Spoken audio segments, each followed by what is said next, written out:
Friday. What's up, Matt Helbig? What's up, Emo Geeks? What's up, Matthew Smith? How's it going? Dude, very well. Very well, my friend. I was pretty into these. You told me that these were submitted on the site from Flock, right?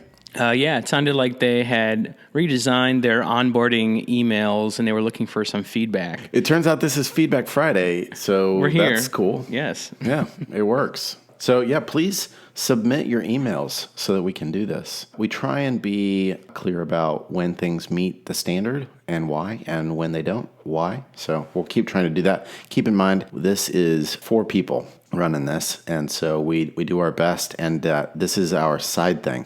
We all have full-time jobs. So any help you can provide is awesome. Thanks. Cool. So Flock, this just nails so many things for me. So first, as an onboarding series, they're doing some really interesting things here, I think.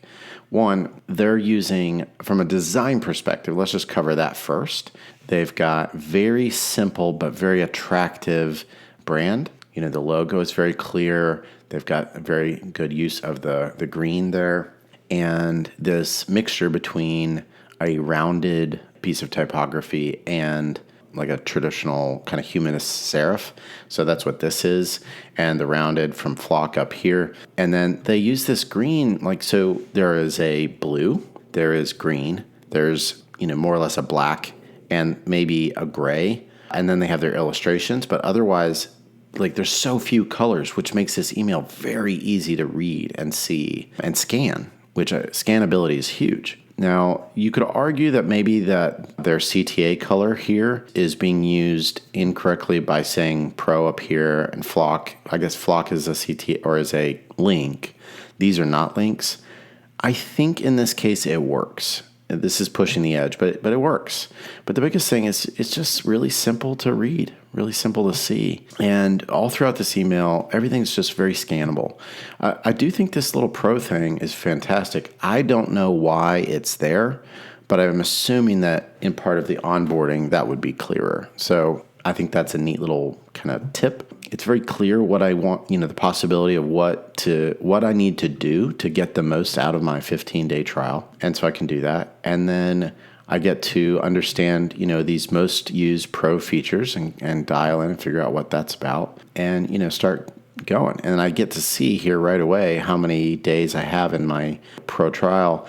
I think that's a pretty neat way of helping me understand the volume. Yes, I understand 15 days, but then what's really cool, we're going to switch over here for a minute. When I'm on day 7, you can see this is getting smaller and it's getting yellow, which is serious business here.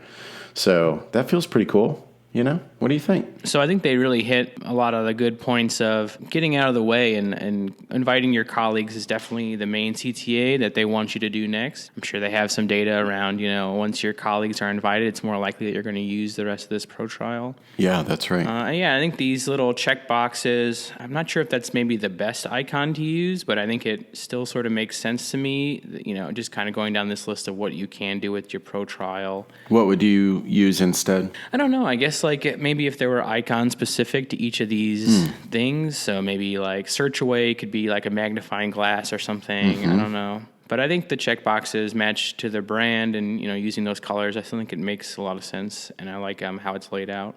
No, that's a good call. That would improve scannability to do that. Sometimes icons can be funny that way. What would you do for take control? Yeah, true.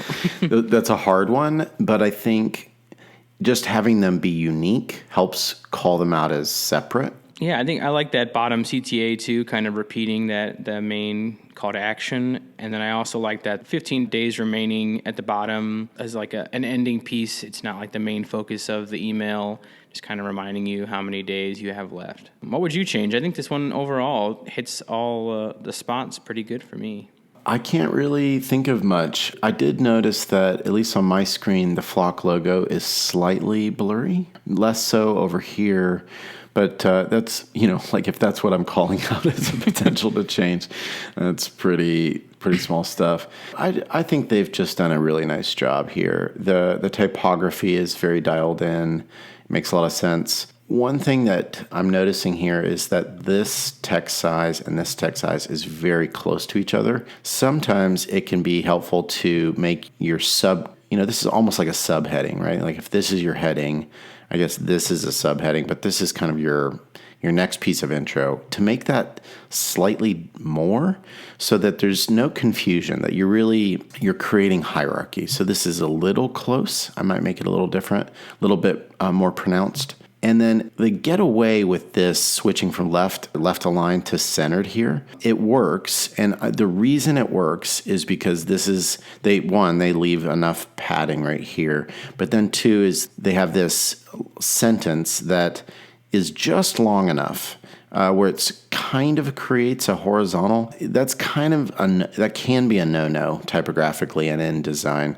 So one thing they could do would be to put another bar here like they've done here, or they could left align it, or they could put the CTA left aligned here and then some copy on the right, or vice versa. There's a lot of things that they could do. It does actually work here, and it's not terrible. I see so many mistakes, though, in that way. And that seems like, are you serious? That's really annoying.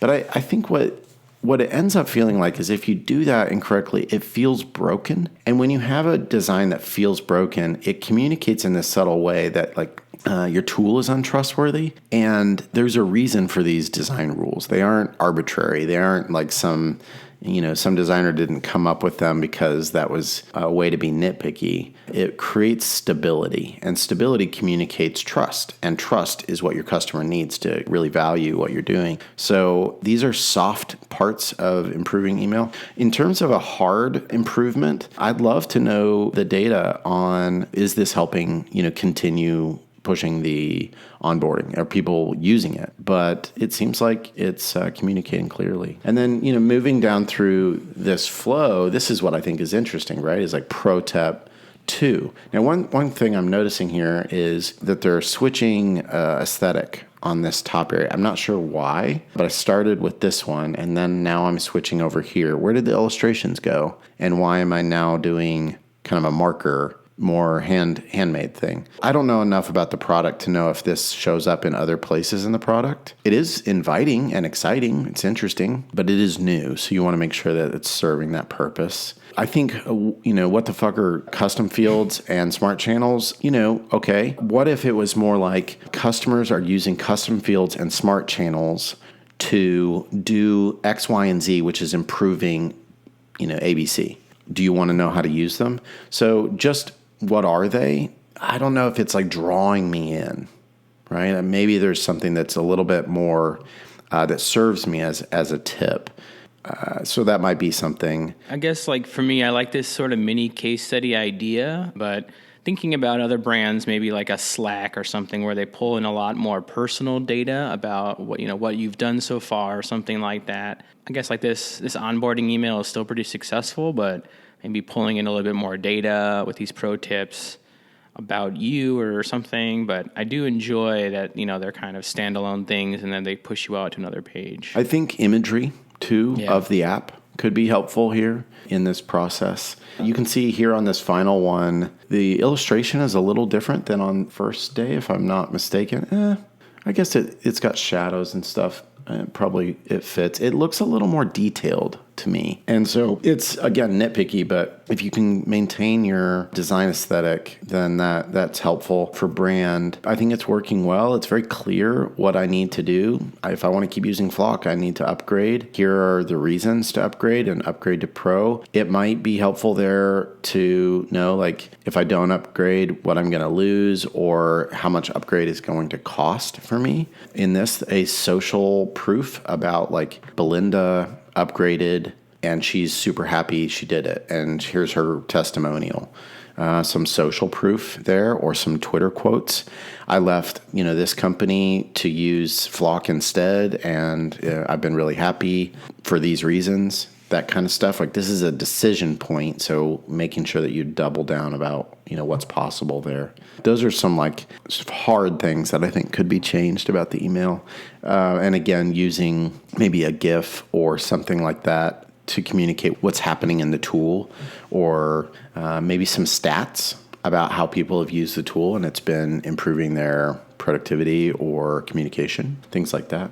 What about you? Yeah, with this last one, I'm just thinking about, I guess it does feel pretty salesy. There's no like continue using without upgrading, or maybe there's like a need more time sort of thing that allows you to, upgrade to Right. Pro for 10% off for the first month or something. I also would maybe like some sort of module around like, still have any questions, like contact our customer service or send us an email. But overall, I really like the Time's Up sort of module. It actually kind of makes it feel like a little bit more urgency around it being read and stuff like that. It makes me feel like the obvious choice here is to upgrade to Pro and then, listing out the features again. But it would be nice if there was some dynamic stat here about your use case or, how many, you saved this much time or, you created this many projects, just about, outlining what your trial was about. And I guess with those tips previously too, it kind of made me think like, how many tips am I going to expect over this onboarding series? Is it one a day? So we've seen some brands, kind of have a counter somewhere in these emails as well, letting you know, like, how many emails are you going to get during your trial period? Is it once a day, or, can you opt in or opt out of those if you don't need them or something? So it'd be interesting, I guess, creating that journey up until this 15th day, kind of being clear about what kind of messaging you can expect. That would be maybe a nice little value add as well. Another thing I like here is this, you're receiving this email because you're an admin for your team on Flock. I think that's cool. That's a nice little way of reminding people, what's going on. Also, they're using live text. That's freaking rad. Yeah, and all these is really good. Great. Keep rocking, flocking. Yeah, I love to see how this performs, what kind of A/B testing they can maybe do. But to me, this is a pretty well thought out onboarding series, and I'm interested to see how it kind of works out for them. Yeah, these are flocking good emails. Well, have a great week, Matthew Smith. Sweet. Bye. Bye. If you have any feedback on the series, please leave a comment down below. Hit subscribe to keep up with future episodes. Thank you for giving a listen and letting our sponsors know you love really good emails.